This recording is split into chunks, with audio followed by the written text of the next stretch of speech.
para podermos escutar a palavra de Deus. Amém. Vamos começar com uma oração. Deus e Pai, muito obrigado pelo seu amor, obrigado, Pai eterno, porque o Senhor tem nos dado tudo o que nós precisamos para sermos felizes e gratos ao Senhor. Obrigado, Pai eterno, porque podemos, na Bíblia, Pai eterno, aprender muito com Jesus, aprender da sua estratégia, como ele fazia para alcançar almas poderosamente. Obrigado por tudo, esteja conosco agora, anima-nos, Pai eterno, dê-nos coragem, Pai, para que possamos ser usados pelo Senhor para alcançar o maior número possível de pessoas. Obrigado pela sua igreja aqui, em nome de Jesus que oramos e agradecemos. Amém. Amém, amém, irmãos, que alegria estarmos aqui, não?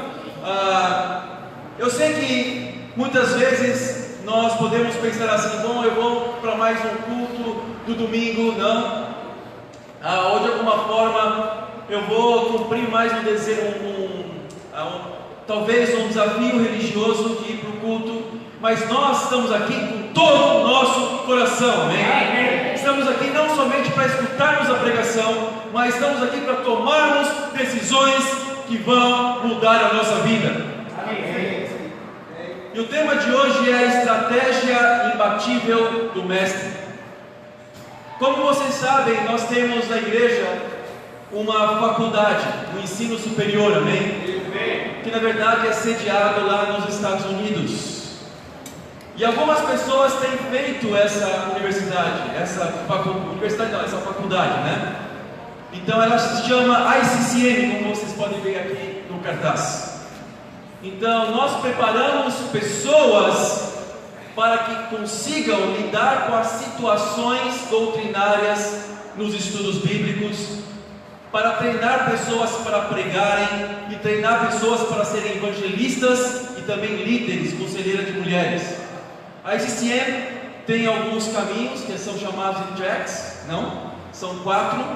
E na verdade aqui em São Paulo ainda nós temos apenas o track, um caminho relacionado a evangelista, né? Mas com o passar do tempo nós vamos criar os outros caminhos, não?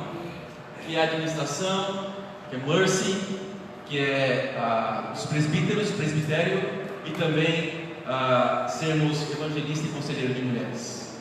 E a pregação que eu vou fazer hoje foi a pregação que eu fiz no ICCM ontem, porque ontem tivemos uma incrível aula de ICCM, tivemos 2 pregações ali, tivemos também uma avaliação, uma prova, foi muito bom. E o tema da pregação é a estratégia imbatível do Mestre, amém? Ponto número 1, as águas profundas. Vamos abrir a Bíblia em Lucas capítulo 5, versículo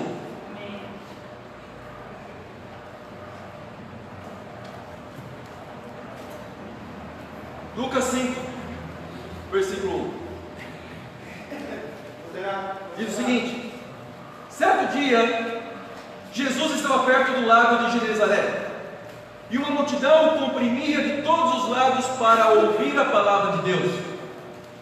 Viu à beira do lago 2 barcos deixados ali pelos pescadores que estavam lavando as suas redes. Entrou num dos barcos, o que pertencia a Simão, e pediu-lhe que o afastasse um pouco da praia. Sentou-se e do barco ensinava o povo. Tendo acabado de falar, disse a Simão: vá para onde as águas são mais fundas, e a todos: lancem as redes para a pesca. Simão respondeu: mestre, esforçamo-nos a noite inteira e não pegamos nada, mas porque és tu quem está dizendo isto, vou lançar as redes. Quando o fizeram, pegaram tal quantidade de peixes que as redes começaram a rasgar-se. Então fizeram sinais a seus companheiros no outro barco, para que viessem ajudá-los. E eles vieram e encheram ambos os barcos, ao ponto de começarem a afundar. Quando Simão Pedro viu isso, prostrou-se aos pés de Jesus e disse: afasta-te de mim, Senhor, porque sou um homem pecador. Pois ele e todos os seus companheiros estavam perplexos com a pesca que havia feito. como também Tiago e João, os filhos de Zebedeu, sócios de Simão. Jesus disse a Simão: não tenha medo, de agora em diante você será pescador de homens, amém? Eles então arrastaram seus barcos para a praia, deixaram tudo e o seguiram. Toda essa história começou com um problema. Qual o problema? Eles não estavam conseguindo pescar. Eles tentavam tirar peixes da água, mas não conseguiam. Daí Jesus propôs para eles o seguinte: vão para onde as águas são mais profundas, vão para onde o desafio é maior, vão para onde a fé de vocês vai ser provada, amém? Então Deus testou aí duas coisas: primeiro a fé, e segundo a obediência em decorrência da fé, amém? E eles obedeceram. Pedro, tecnicamente falando, por ser um pescador, por ser entendido, ele deve ter pensado assim: se aqui eu não consigo pegar, lá nas águas mais profundas eu também não vou conseguir. Eu sei, eu conheço o lago de Genesaré, que é o lago da Galileia, eu conheço tudo o que acontece aqui, então, quer saber de uma coisa? Pela minha experiência, eu vou fazer do meu jeito. Não, ele não pensou assim, amém? O que ele pensou? Ele pensou o seguinte: eu vou obedecer porque é Jesus quem está falando. E por causa disso, eles tiveram um segundo problema.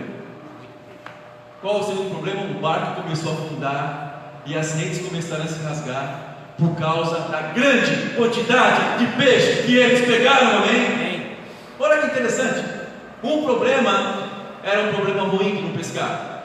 O outro problema era um bom problema, porque o barco estava começando a se afundar, mas eles conseguiram tirar o barco, eles não morreram afogados, né? Mas conseguiram pescar uma grande quantidade de peixes. Jesus ensinava do barco para quê? Para que a sua voz alcançasse a todos, porque do barco ele conseguiria amplificar a sua voz. Não tinha microfones como esses aqui na época, não. Então, e após a sua pregação, houve obediência imediata.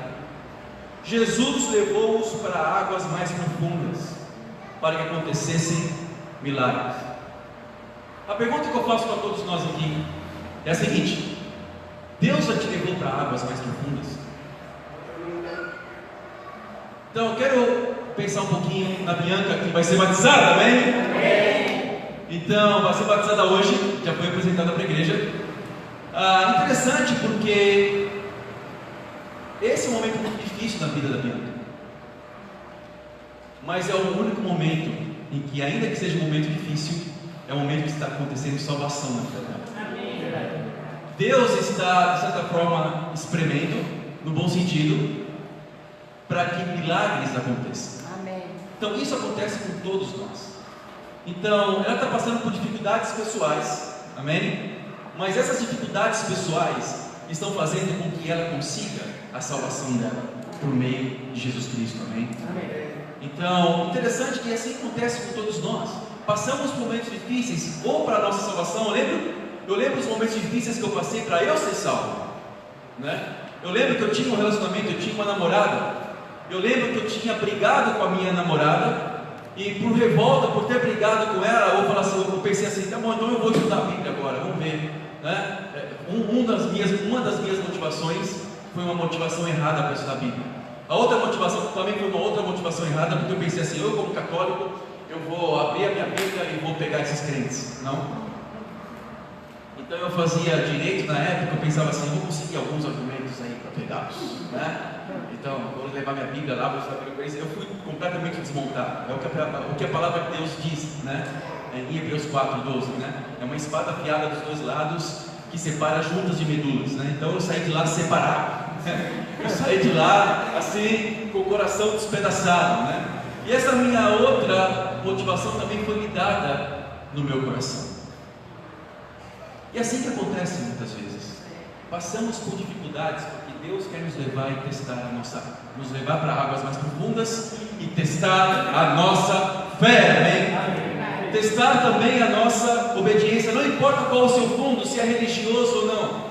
Então a Bianca estudou a Bíblia acho que mais de 4 vezes, desde o nosso antigo movimento, não? Ela tem estudado a Bíblia muitas vezes, tem lidado com a sua religiosidade, mas agora ela tomou a decisão. E entendeu que não adianta nada eu ter uma certa religiosidade, ter um certo conhecimento bíblico, se eu não coloco em prática.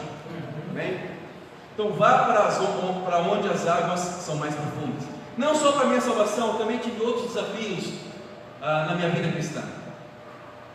Eu digo que talvez o segundo maior desafio que eu tive, depois de ser batizado na minha vida, por enquanto, foi o batismo, foi o desafio de quando eu tive que tomar uma decisão que me reaproximaria de Deus com os princípios básicos da Bíblia. Então, eu, Maria José e muitos que estão aqui são oriundos do nosso antigo movimento. E eu sou muito grato a Deus pelo que Deus fez na minha vida. Eu sou muito grato pelos alguns heróis da fé naquela época que pagaram o preço para que eu pudesse ser salvo. Eu me lembro que alguns fizeram um acampamento lá na Serra da Cantareira e só eu era visitante. Eles fizeram só por causa de mim, para me salvar. Eu lembro de outros que começaram a me discipular no início da minha carreira como discípulo. Carreira não, no início da minha fé como discípulo, né? No início de tudo.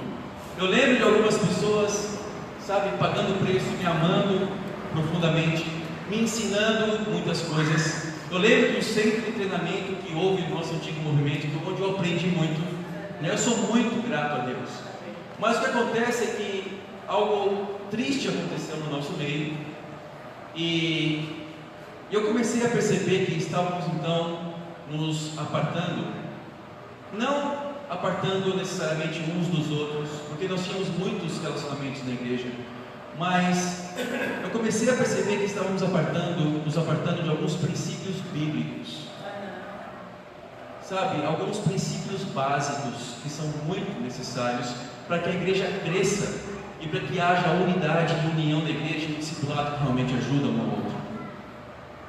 E por causa disso, eu comecei a estudar a Bíblia, comecei a conversar com algumas pessoas que começaram um novo movimento de restauração desses princípios básicos, amém? Amém. E eu precisava tomar alguma decisão. Qual era a decisão? Privilegiar relacionamentos com pessoas, ou privilegiar relacionamento com Deus? Por que eu estou dividindo essas duas coisas? Obviamente uma coisa deve derivar da outra, não? Relacionamento com irmãos, relacionamento com Deus. Mas o que estava acontecendo é que algumas pessoas que eram minhas amigas, algumas pessoas que estavam no nosso antigo movimento, eu comecei a perceber que estavam enfraquecendo as suas convicções sobre esses princípios básicos, né? Um deles é o discipulado, que deve acontecer com todo mundo na igreja, né? Outro princípio básico era uma liderança central. Se você vai para o Novo Testamento, você vê que o líder da igreja, do movimento, era Tiago. Tanto que Paulo, Pedro prestava informações para Tiago. Tanto que no concílio de Atos 15, você vê que quem deu a palavra final foi Tiago, não? Também ele deu a palavra final do que se deveria fazer. Então existia ali sim uma liderança central, uma pessoa que era usada por Deus. Nós estávamos perdendo tudo isso, e a consequência disso é as igrejas começando a ficar autônomas, muito diferentes umas das outras ao redor do mundo.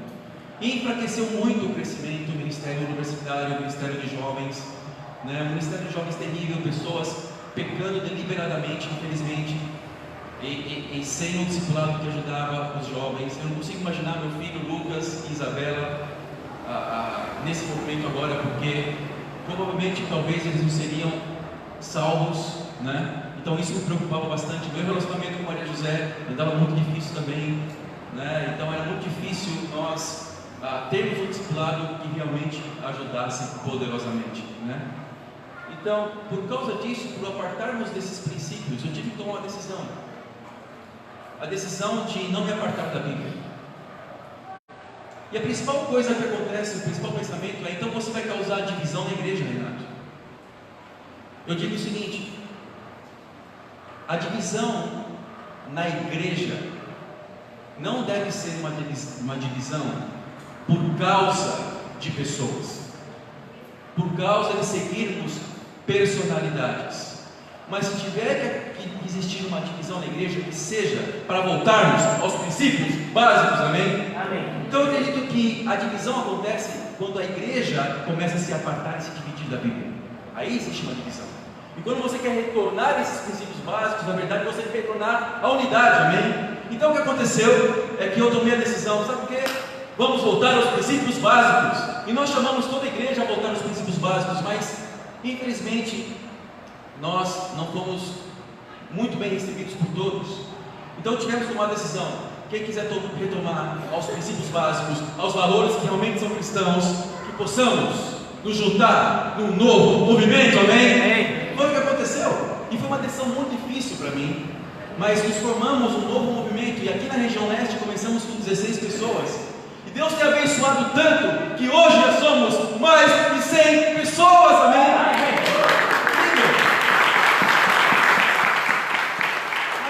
Vocês estão vendo muito números, não? Vocês estão vendo muito estatísticas? Não, ninguém faz estatística aqui. Não. Sabe, ninguém fica cobrando números de ninguém aqui. Não é isso. Eu só sei o seguinte: se você abrir a Bíblia em Atos, você vê que a igreja começou basicamente com mais de 3 mil pessoas em Atos 2. Depois ela foi crescendo 4 mil, 5 mil, 6 mil, e a Bíblia relata muitas vezes números. Nós não seguimos números, os números seguem aqueles que são comprometidos. Amém. Essa é a diferença. Então nós não vamos atrás de números e ficamos ficcionados com números, mas eles nos seguem, amém? Eles nos ajudam a medir quão sã está a igreja, quão comprometida está a igreja, se realmente são de discípulos comprometidos, amém? Isso é incrível, não? Poder fazer parte de um movimento de discípulos comprometidos, que amam a Deus e mostram esse amor a Deus na prática. Então, eu sou muito grato ao nosso antigo movimento, e o meu desejo é que todos sejam comprometidos. Só que existe uma maneira de medir o comprometimento. Então a igreja de Atos é um grande parâmetro para nós. Vemos o quanto Deus tem abençoado a igreja desde aquela época, ainda que problemas aconteçam, não? E ver o quanto Deus também está abençoando a igreja, esse novo movimento hoje. Deus dá coragem para irmos para águas mais profundas. Jesus não apenas foi a águas mais profundas, mas Ele também levou pessoas a irem a águas mais profundas. Esse não é um desafio da liderança, esse não é um desafio de líderes, esse é um desafio de todos nós. Irmos para águas mais profundas do conhecimento, irmos para águas mais profundas das convicções, irmos para águas mais profundas, principalmente do arrependimento, amém? Amém.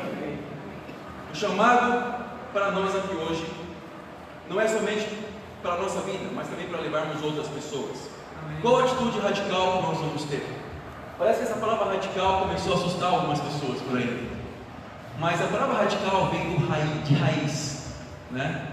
Radical vem de raiz. Então precisamos ser profundos como uma raiz. Precisamos ser radicais para entendermos, para compreendermos e para servirmos a Deus, amém? Ponto número 2. Não hesite em tocar o leproso. Capítulo 5, versículo 12. Estando Jesus numa das cidades, passou um homem coberto de lepra. Quando viu Jesus, prostrou-se com o rosto em terra e rogou-lhe: se quiseres, pode purificar-me. Jesus estendeu a mão e tocou nele, dizendo: quero, seja purificado. E imediatamente a lepra o deixou. Então Jesus lhe ordenou: não conte isso a ninguém, mas vá mostrar-se ao sacerdote e ofereça pela sua purificação os sacrifícios que Moisés ordenou, para que sirva de testemunho. Todavia as notícias a respeito dele se espalhavam ainda mais, de forma que as multidões vinham para ouvi-lo e para serem curadas de suas doenças. Mas Jesus retirava-se para lugares solitários e orava. Amém? Uma coisa interessante é que aqui nós vemos as águas profundas da humanidade. No primeiro exemplo, nós vemos as águas profundas de uma coletividade de pescadores. Aqui nós vemos águas profundas da humanidade, do toque individual que nós podemos dar em algumas pessoas. Leprosos, infelizmente, carregavam naquela época um terrível estigma. Se pessoas descobrissem que você era leproso naquela época, você seria provavelmente expulso no meio do povo. Por quê? Porque a lepra não tinha cura. Sua família rejeitaria você, então você viveria como um fantasma. Agora, o que vemos em Jesus? Nós não temos medo. Nós vemos que Jesus, Ele tocou na lepra. Nós vemos que Jesus tocou na sua lepra, você que já é um discípulo de Jesus. Jesus quer tocar em locais que ninguém quer tocar. Quando você abre da sua vida, do seu coração para um vizinho que não é discípulo, quando você abre o seu coração talvez para alguém da família, ninguém vai ser tão profundo com você como Jesus seria. Então Jesus foi o único que tocou na lepra, e em vez de Jesus ser contaminado pela lepra, Jesus tinha tanto poder que Ele curou a lepra, amém? Isso acontece com todos nós. Todos nós éramos leprosos por causa do pecado e fomos tocados por Jesus. Eu lembro da minha conversão, pessoas tocaram na minha ferida, falaram daquilo que eu precisava mudar, falaram do meu relacionamento impuro que eu tinha com a minha ex-namorada, falaram da minha falta de respeito que eu tinha pelos meus familiares. Pessoas falaram da minha imoralidade sexual, da minha impureza. Quantas vezes algum amigo seu falou para você não ser impuro e, por exemplo, não cair em masturbação? Porque masturbação, segundo a Bíblia, é um tipo de impureza. Quantas pessoas não chegaram para você e não falaram sobre mentiras, manipulação, sexo antes do casamento? Olha, é muito raro, ninguém fez isso comigo no mundo, ainda que eu tivesse uma família de pessoas religiosas. Mas Jesus tocava onde ninguém tocava. E do mesmo jeito agora, Jesus quer tocar cada um de nós em áreas que ninguém vai tocar no mundo, amém? Por quê? Porque Ele quer te curar. E tem tanto poder em Jesus, porque por mais que o leproso possa pensar assim: eu não consigo ser curado, eu não consigo me curar sozinho, eu não consigo, porque a lepra era incurável. Então nós temos pecados que para nós mesmos são incuráveis, não? Nós não conseguimos nos desvencilhar, nós não conseguimos nos arrepender. Mas quando Jesus toca, cheio de poder, acontece. E como que Jesus toca hoje em dia? Alguém com uma coroa de espinhos na cabeça, uma barba, vai bater na sua porta, vai chegar lá e falar assim: Antônio, deixa eu tocar em você. Aí ele ia amar, né? Deixa eu tocar em você, para que seus pecados, para que você se arrependa dos seus pecados e você se torne como eu. Vai acontecer isso? Não vai acontecer isso. Então como que Jesus toca o coração das pessoas? Ele usa os irmãos, amém? Usa o discipulado, usa pessoas que são profundas umas com as outras, amém? Isso é incrível. Pessoas são assim comigo, eu sou tocado muitas vezes. Toda semana no tempo de discipulado, sou tocado pela Maria José, muitas vezes pelos meus filhos, pelos discípulos aqui. Isso é incrível, porque precisamos ser tocados por Jesus dessa forma. Por quê? Porque essas pessoas não estão levando os seus argumentos próprios, estão levando o quê? A palavra de Deus, que corta os corações. Como disse em Hebreus 4:12, ela é uma espada afiada dos dois lados, ela julga os pensamentos humanos, ela separa juntas e medulas, alma de espírito. Essa é a palavra de Deus, profunda, cortante. Quando você recebe um corte, qual a primeira coisa que você sente? Dor. Eu lembro quando eu tinha 4 anos de idade, por incrível que pareça. Por que eu lembro? Porque eu tenho uma marca de Frankenstein aqui na testa. Eu tenho um corte aqui, tomei 5 pontos. Por quê? Eu fui subir numa prateleira, que eu sempre subia, mas naquele dia o pintor estava pintando as paredes, ele tirou o calço da prateleira. Então a prateleira veio com tudo comigo assim para baixo. Pá! Eu bati minha cabeça numa caixa de papelão que amorteceu a queda, ainda bem, mas tinha um trilho que cortou e ficou uma poça de sangue enorme do lado. A dor é terrível. Agora fico imaginando a minha mãe olhando tudo aquilo, uma poça de sangue do lado e eu lá, no chão, deitado. Recebemos muita dor, passamos por muitas dores na vida, mas uma coisa interessante, as dores são necessárias espiritualmente falando. A Bíblia vai cortar seu coração. Você está disposto? Estudar a Bíblia não é obter conhecimento. Que legal, eu vou estudar a Bíblia, vai ser muito bom obter algum tipo de conhecimento, não agregar ao conhecimento que nós já temos. Não, é mais do que isso. A Bíblia é para cortar. A Bíblia é para incomodar os acomodados e confortar aqueles que já estão incomodados, não? Essa é a palavra. Então não hesite em tocar o leproso. A pergunta que eu faço para todos nós: como você tem tocado os leprosos? Você pode estar pensando assim: eu preciso ser tocado por Deus, por Jesus, para que eu me arrependa. Não, mas pense também diferente. Pense quem você vai tocar, quem você vai alcançar, quais são as pessoas que eu vou alcançar, e vou estar muito bem preparado para alcançar essas pessoas. Infelizmente, alguns discípulos são fracos porque não fazem tempo com Deus, porque não se alimentam espiritualmente, porque não ganham convicção. Não são fracos porque a gente é fraquinho ainda, né? Não. São fracos porque não estão se alimentando com Deus. Número 1. Número 2, porque não são abertos no discipulado com os seus pecados. É muito fácil falarmos dos problemas da igreja, mas você é aberto com os seus pecados no discipulado? Isso nos enfraquece. Porque viver uma vida da igreja sem arrependimento e sem convicção nos enfraquece. Daí o que acontece? Quando você é desafiado para tocar um leproso, um estudo, uma pessoa talvez religiosa, cheia de convicção, você não consegue. Você não consegue convencer. Mas Renato, não sou eu quem convenço, é Deus. Concordo. Mas será que Deus consegue usar você? Consegue. Mas será que você se deixa ser usado por Deus? Muito bom, eu sei.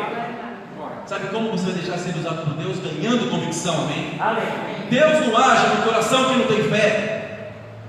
Então Jesus, ele tocava os leprosos porque ele tinha fé plena e era cheio de poder e convicção. Amém. E era puro em relação aos pecados. Então o desafio que eu dou para cada um de nós: toque os leprosos.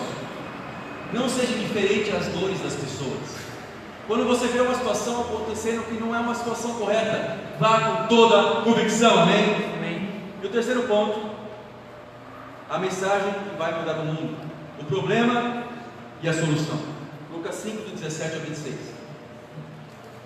Certo dia, quando ele ensinava, estavam sentados ali fariseus e mestres da lei, procedentes de todos os povoados da Galileia, da Judéia e de Jerusalém. E o poder do Senhor estava com ele para curar os doentes. Vieram alguns homens trazendo um paralítico numa maca e tentaram fazê-lo entrar na casa para colocá-lo diante de Jesus. Não conseguindo fazer isso por causa da multidão, subiram ao terraço e o baixaram em sua maca através de uma abertura até o meio da multidão, bem em frente de Jesus. Vendo a fé que eles tinham, Jesus disse: homem, os seus pecados estão perdoados. Ponto. Os fariseus e os mestres da lei começaram a pensar. Eu vou tentar fazer um tom de voz deles, tá bom? Quem é esse que blasfema? Quem pode perdoar os pecados a não ser Deus? Eu acho que eles falavam assim. Jesus, sabendo o que eles estavam pensando, perguntou: por que vocês estão pensando assim? Que é mais fácil dizer: os seus pecados estão perdoados, ou levante-se e ande? Mas para que vocês saibam que o Filho do Homem tem na terra autoridade para perdoar pecados, disse o paralítico, eu lhes digo: levante-se, pegue a sua maca e vá para casa. Imediatamente ele se levantou na frente deles, pegou a maca em que estivera deitado e foi para casa louvando a Deus. Todos ficaram atônitos e glorificavam a Deus, e cheios de temor diziam: hoje vimos coisas extraordinárias. Olha que interessante. Eu gosto muito dessa passagem. Temos dois problemas aqui. Os homens estão separados de Deus. É o que fala em Isaías 59, de 1 a 2, por causa do pecado. Mas também temos uma solução. Jesus nos perdoa de todos os pecados. Eles acreditavam que o Evangelho era suficiente para resolver o problema do paralítico. Você acredita nisso? Os fariseus ali achavam que a boa notícia de Jesus, será que eles pensavam nisso? Enquanto o enfoque de todos, principalmente dos fariseus, era ver o paralítico andando, talvez eles pensavam que Jesus estava ali para isso, né? O enfoque principal de Jesus era ver o paralítico salvo. Salvo. Jesus fez e proporcionou a cura por causa da incredulidade dos fariseus, não porque o paralítico necessariamente precisava andar. Você preferiria ser paralítico mais salvo do que poder andar mais perdido? O que você prefere? Ir com os dois olhos para o inferno ou ir com o olho para o céu? Ir com as duas mãos bonitas para o inferno ou ir em maneta com uma mão só para o céu? Essa é uma questão de valores que nós vemos aqui nessa passagem. O Evangelho é a resposta mais poderosa para todos os nossos problemas. O mais importante ali, o que Jesus fez primeiro foi salvar as pessoas. Jesus poderia muito bem ter curado no começo, mas Ele salvou. Ele fez o mais importante. E qual foi a resposta dos fariseus? Quem é esse que tem poder para curar? Ele pensa que é Deus. É uma blasfêmia. Eles não estavam preocupados com a salvação. Eles estavam preocupados com aquilo que os olhos podiam ver. Isso não é fé. Mas Jesus mostrou que tinha poder até sobre as doenças. Amém. Amém? Sabe, existe uma citação de Samuel Adams, que ele diz o seguinte: não requer uma maioria para prevalecer, mas antes uma minoria obstinada e incansável, desejosa de colocar fogo na mente das pessoas. Satanás quer jogar água, mas alguém que é obstinado por fazer a vontade de Deus, alguém que realmente mostra comprometimento, ele dá todo o coração. Amém? Amém. Imagina só, eu sei que o Corinthians foi campeão em 2013 do mundo. 2012. Tá bom, 2012. Vai não. Vai. Agora, pensa no seguinte: imagina só, o Corinthians indo jogar lá no Japão e os palmeirenses aqui no Brasil torcendo para o Corinthians ser campeão do mundo. Você consegue imaginar uma coisa dessa? Já foi. Palmeirenses, São Paulinos e Santistas unidos. Vai Corinthians! Vai Corinthians! Quando eles ganharam lá do Chelsea, né? Do Chelsea, uma comemoração incrível aqui, como se o Brasil tivesse ganhado a Copa, não? Todos comemorando. Você consegue imaginar uma coisa dessa? Mas é assim que Jesus pensava quando viu pecado na vida das pessoas. Ele não ficava com raiva das pessoas. Ele viu lá os fariseus. O que Jesus fez? Ok, ele curou o paralítico. Quando nós vemos pecado na vida das pessoas, você fica indignado com a pessoa? Ou a sua indignação maior é com o pecado? A indignação de Jesus era com o pecado. Ele chorava por Jerusalém, por ver a incredulidade do povo. Causava dor no coração de Deus. Ainda que o pecado é contra o que Jesus quer, ainda que o pecado é um time adversário, ele torcia para as pessoas que eram pecadores. Ele andava com prostitutas, é o que fala aqui, com pagãos, para que pudesse proporcionar arrependimento do povo. Você consegue ter esse coração? Você está sendo desafiado para ter esse coração? Bom, Renato. Sabe, precisamos ser usados, precisamos ser fogo. Você já viu aquele vulcão? Aquele vulcão que quando espere as suas lavas, a sua lava, ela entra no mar e continua incandescente. E continua colocando fogo na água do mar. Você já viu isso? Eu já vi isso acontecer em imagens. o vulcão ele explode e a lava desce para o mar, e ela começa a pegar fogo debaixo da água do mar. Que incrível! Por mais que possa parecer impossível, nós temos que ter fogo, mesmo embaixo da água, amém? Amém. Precisamos dar todo o nosso coração para salvar as pessoas, precisamos dar todo o coração para manter a nossa relação por meio do discipulado, precisamos ser abertos, precisamos nos arrepender. E eu quero inspirar toda a igreja a estarmos unidos nesse propósito, de evangelizarmos o mundo em nossa geração, sendo um vulcão, amém? Amém. Ajudando as pessoas, tocando o leproso, ajudando as pessoas, não se intimidando, e nos alimentando muito bem espiritualmente e sendo aberto para os nossos pecados no discipulado. Você que está estudando a Bíblia, eu quero também desafiar você, amém? Aqui não é uma pregação para você se sentir confortável, não, desculpa, ok? Nem vou pedir perdão, tá? Meu desafio é para você que está estudando a Bíblia: tome as suas decisões, como a Bianca tomou. Ela está estudando a Bíblia desde o antigo movimento nosso. Tomou a decisão hoje de ser uma discípula. O que impede você de ser um discípulo hoje? Que não seja seu amor pela palavra de Deus e as decisões que você precisa tomar. Que a Deus seja dada glórias. Amém. Amém.